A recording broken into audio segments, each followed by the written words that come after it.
चलिए क्या करा पहला क्वेश्चन, निम्नलिखित में से किसका जड़त्व अधिक है ना, किसका जड़त्व अधिक है। तो लिखिएगा कि जिस वस्तु का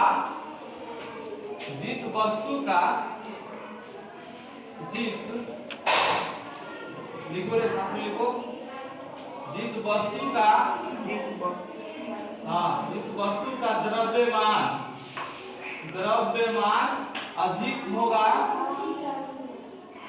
जिस वस्तु का द्रव्यमान अधिक होगा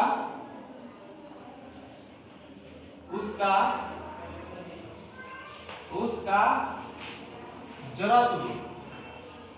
जड़त्व भी अधिक होगा।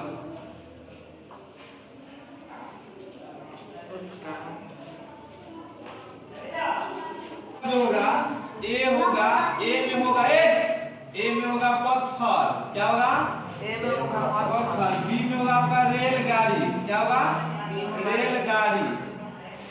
रेलगाड़ी। सी में आपका हो जाएगा 5 रुपए का सिक्का, 5 रुपए का सिक्का। उसके बाद आता है आपका डी नंबर में, डी में आएगा आपका डी में इसका नहीं आंसर होगा, तो बतावे किए हैं इसमें कंपेयर नहीं कर रहा है तो इसका क्या होगा, इसका आंसर इतने पर खत्म हो जाएगा।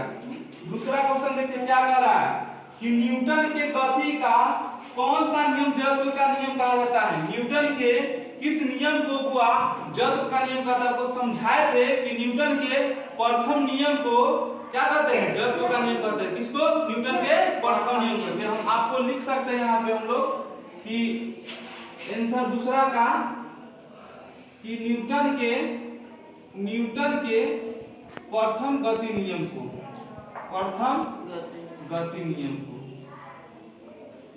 ठीक हो गया। तीसरा देखिएगा क्या कह रहा है तीसरा क्वेश्चन कि गति का कौन सा नियम बल की परिभाषा देता है। क्या कहता है, गति का कौन सा नियम बल का परिभाषा देता है। गति का कौन सा नियम बल का परिभाषा देता है। गति का कौन सा नियम परिभाषा देता है। आपका हो जाएगा बड़े, इसमें हो जाएगा द्वितीय नियम। क्या हो जाएगा, द्वितीय नियम हो जाएगा इसका, द्वितीय नियम से। फिर तीसरा क्वेश्चन कहता है आपका कि चौथा, किसी पिंड का त्वरण कब शून्य होता है।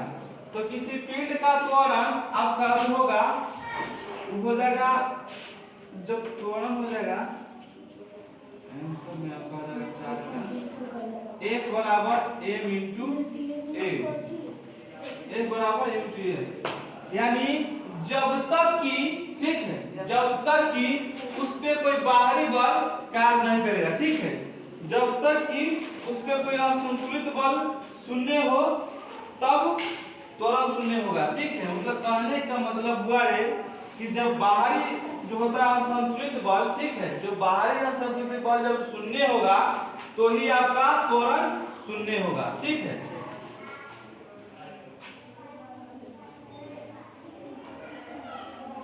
इसको आप किस तरह से लिख लीजिएगा कि जब बाहरी बल, जब बाहरी असंतुलित बल, जब बाहरी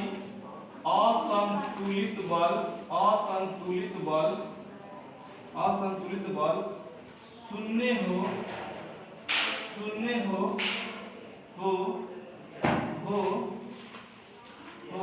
तब त्वरण शून्य हो जाएगा,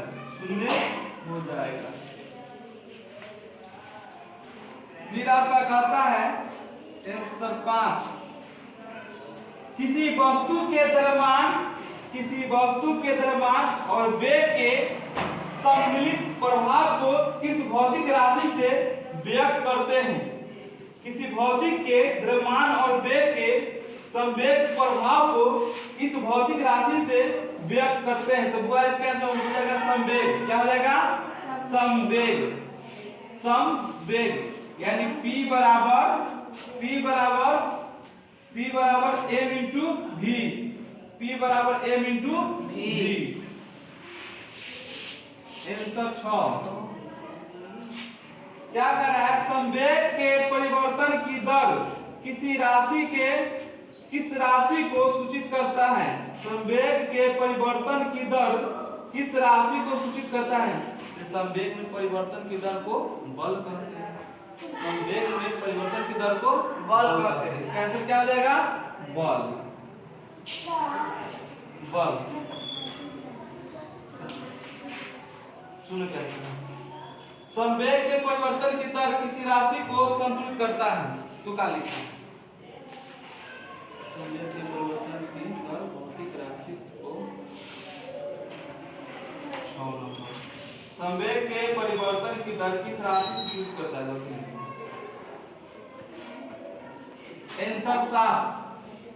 आंसर 7 देखिए। 7 क्या कर रहा है कि एक पिंड पर लगे बल उसमें उत्पन्न त्वरण के बीच क्या संबंध है? यानी एक कोई पिंड है उसमें बल लग रहा है और उसमें त्वरण उत्पन्न हो रहा है ना, त्वरण उत्पन्न हो रहा है तो उसका संबंध क्या होगा? तो बड़े त्वरण जब क्या करते हैं? त्वरण में गुणा करते हैं किससे? मास द्रव्यमान से, ठीक है। तो बल और त्वरण के बीच क्या था? गुणात्मक क्या है? गुणात्मक संबंध, गुणात्मक संबंध। ओके।